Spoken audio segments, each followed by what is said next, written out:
ಗುಂಡ್ಲುಪೇಟೆ ವಿಧಾನಸಭಾ ಕ್ಷೇತ್ರ ಸಮಸ್ಯೆಗಳ ಕೂಪವಾಗಿದ್ದು, ಶಾಸಕ ಗಣೇಶ್ ಪ್ರಸಾದ್ ಆಡಳಿತದಲ್ಲಿ ಸಂಪೂರ್ಣ ಅಸಮರ್ಥರಾಗಿದ್ದಾರೆ ಎಂದು ಮಾಜಿ ಶಾಸಕ ಹಾಗೂ ಬಿಜೆಪಿ ಜಿಲ್ಲಾಧ್ಯಕ್ಷ ಸಿಎಸ್ ನಿರಂಜನ್ ಕುಮಾರ್ ಕಿಡಿಕಾರಿದರು.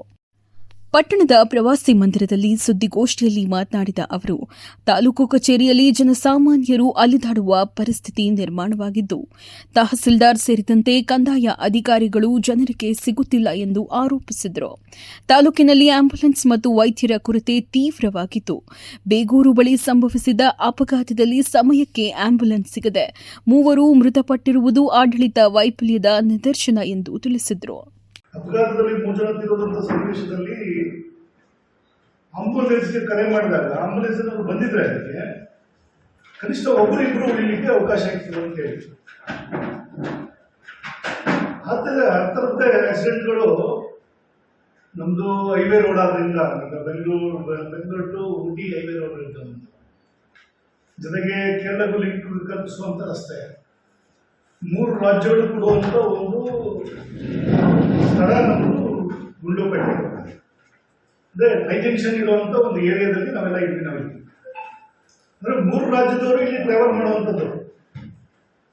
ಹಾಗಾಗಿ ಸಹಜವಾಗಿದೆ ಇಲ್ಲಿ ವಾಹನಗಳ ಸಂಖ್ಯೆ ಜಾಸ್ತಿ ಇರುವಂಥದ್ದು. ಇಲ್ಲಿ ಆಕ್ಸಿಡೆಂಟ್ಗಳು ಎಷ್ಟು ಮಟ್ಟಿಗೆ ಆಗ್ತಾ ಇದೆ ಅಂತಂದ್ರೆ, ಇಲ್ಲಿ ಪ್ರತಿ ತಿಂಗಳಿಗೆ ಆಕ್ಸಿಡೆಂಟ್ ಆದ್ರೆ ಪರವಾಗಿಲ್ಲ, ಆಕ್ಸಿಡೆಂಟ್ ಅಲ್ಲಿ ಸಾವುಗಳು ಎಷ್ಟು ಮಟ್ಟಿಗೆ ಆಗ್ತಿದೆ ಅಂತಂದ್ರೆ ಪ್ರತಿ ತಿಂಗಳು 3, 4, 5 ಈ ತರದ ಆಕ್ಸಿಡೆಂಟ್ ಆಗ್ತಾ ಇದೆ.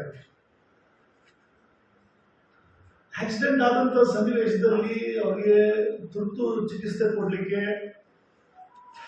ಏನೆಲ್ಲ ಬೇಕಾಗಿದೆ ಅದು ಸಿಗುವಂತ ವ್ಯವಸ್ಥೆಗಳು ಆಗ್ತಾ ಇಲ್ಲ. ಈಗಾಗಲೇ ಹೇಳಿದಾಗೆ ಆಂಬುಲೆನ್ಸ್ ನಮ್ಮಲ್ಲಿ 108 ಫೋನ್ ಮಾಡಿದ್ರೆ ಆಂಬುಲೆನ್ಸ್ ಸಿಕ್ಕಿರುವಂತ ಪರಿಸ್ಥಿತಿ ಬಂದು ನಿಂತು ಹೋಗ್ತಿದೆ. ಹೋಗಿ ಹಾಸ್ಪಿಟಲ್ ಆಂಬುಲೆನ್ಸ್ ಇದೆಯಾ ಅನ್ನೋದ್ರಲ್ಲಿ ಕೇಳಿದ್ರೆ ಹಾಸ್ಪಿಟಲ್ ಆಂಬುಲೆನ್ಸ್ ಇಲ್ಲ.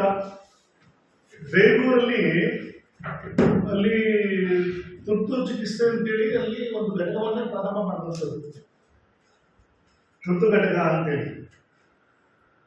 ಅಲ್ಲಿ ಆಂಬುಲೆನ್ಸ್ ಇಲ್ಲ.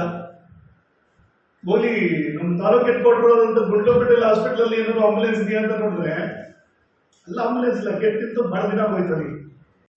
ಬಿಜೆಪಿ ಸರ್ಕಾರದ ಅವಧಿಯಲ್ಲಿ ಮೇಲ್ದರ್ಜೆಗೆ ಏರಿಸಿದ ತೆರಕಣಾಂಬಿ ಆರೋಗ್ಯ ಕೇಂದ್ರ ಹಾಗೂ ಪದವಿ ಕಾಲೇಜುಗಳ ನಿರ್ವಹಣೆಯಲ್ಲಿ ಕೂಡ ನಿರ್ಲಕ್ಷ್ಯ ವಹಿಸಲಾಗಿದೆ ಎಂದು ಆರೋಪಿಸಿದರು. ಇದೇ ವೇಳೆ ಕುಡಿಯುವ ನೀರಿನ ಸಮಸ್ಯೆಯಿಂದ ಜನರು ಬೀದಿಗಿಳಿದು ಪ್ರತಿಭಟನೆ ನಡೆಸುತ್ತಿರುವುದು ತಾಲೂಕು ಆಡಳಿತದ ದುರ್ಬಲತೆಯನ್ನು ತೋರಿಸುತ್ತದೆ ಎಂದು ಅಸಮಾಧಾನವನ್ನು ವ್ಯಕ್ತಪಡಿಸಿದರು.